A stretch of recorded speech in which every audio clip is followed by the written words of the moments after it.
Section 2. The Voice for God. Healing is not creating. It is reparation. The Holy Spirit promotes healing by looking beyond it to what children of God were before healing was needed, and will be when they have been healed.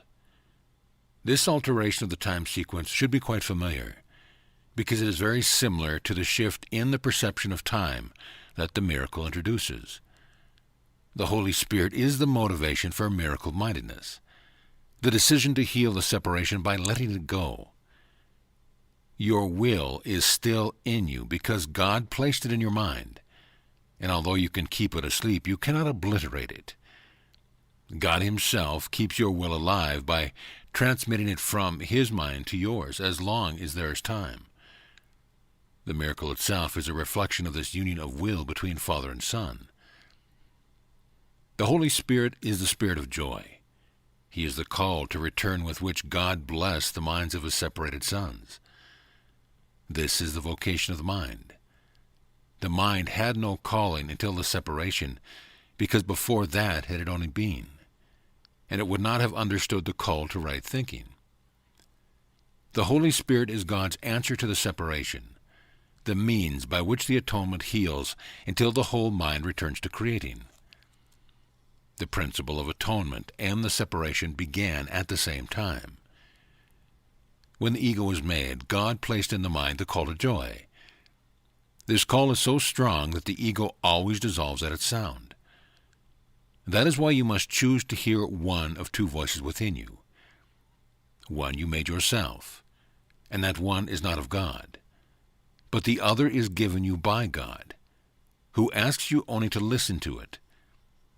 The Holy Spirit is in you in a very literal sense. His is the voice that calls you back to where you were before, and it will be again. It is possible, even in this world, to hear only that voice and no others. It takes effort and great willingness to learn. It is the final lesson that I learned, and God's Son are as equal as learners as they are as sons. You are the kingdom of heaven. But you have let the belief in darkness enter your mind, and so you need a new light. The Holy Spirit is the radiance that you must let banish the idea of darkness. His is the glory before which disassociation falls away, and the kingdom of heaven breaks through into its own. Before the separation, you did not need guidance. You knew as you will know again, but as you do not know now. God does not guide because He can share only perfect knowledge. Guidance is evaluative because it implies there is a right way and also a wrong way, one to be chosen and the other to be avoided. By choosing one, you give up the other. The choice for the Holy Spirit is the choice for God. God is not in you in a literal sense. You are a part of Him. When you chose to leave Him, He gave you a voice to speak for Him, because He could no longer share His knowledge with you without hindrance. Direct communication was broken because you had made another voice. The Holy Spirit calls you both to remember and to forget. You have chosen to be in a state of opposition in which opposites are possible. As a result, there are choices you must make.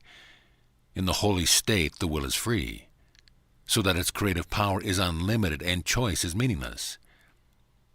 Freedom to choose is the same power as freedom to create, but its application is different. Choosing depends on a split mind. The Holy Spirit is one way of choosing. God did not leave His children comfortless, even though they chose to leave Him. The voice they put in their minds was not the voice for His will, for which the Holy Spirit speaks. The voice of the Holy Spirit does not command because it is incapable of arrogance. It does not demand because it does not seek control. It does not overcome because it does not attack. It merely reminds. It is compelling only because of what it reminds you of. It brings to your mind the other way, remaining quiet even in the midst of the turmoil you may make. The voice for God is always quiet because it speaks of peace. Peace is stronger than war because it heals. War is division, not increase.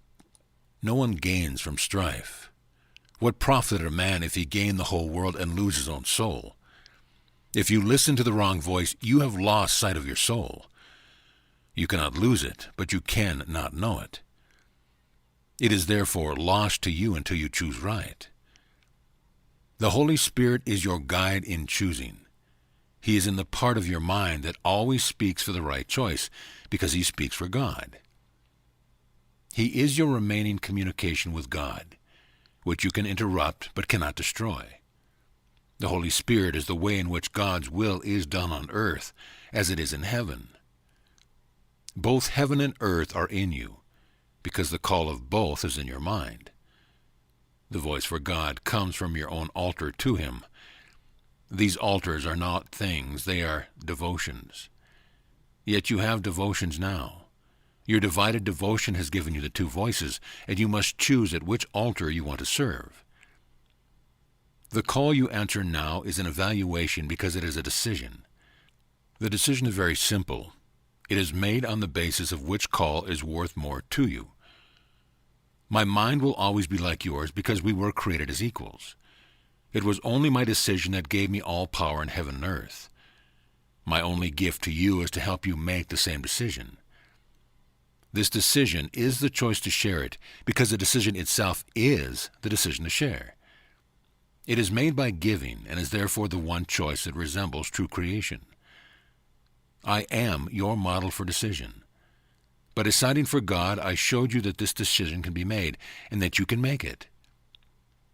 I have assured you that the mind that decided for me is also in you, and that you can let it change you just as it changed me. This mind is unequivocal because it hears only one voice and answers in only one way. You are the light of the world with me. Rest does not come from sleeping, but from waking. The Holy Spirit is the call to awaken and be glad. The world is very tired because it is the idea of weariness. Our task is the joyous one of waking it to the call for God. Everyone will answer the call of the Holy Spirit, or the sonship cannot be as one. What better vocation could there be for any part of the kingdom than to restore it to the perfect integration that can make it whole?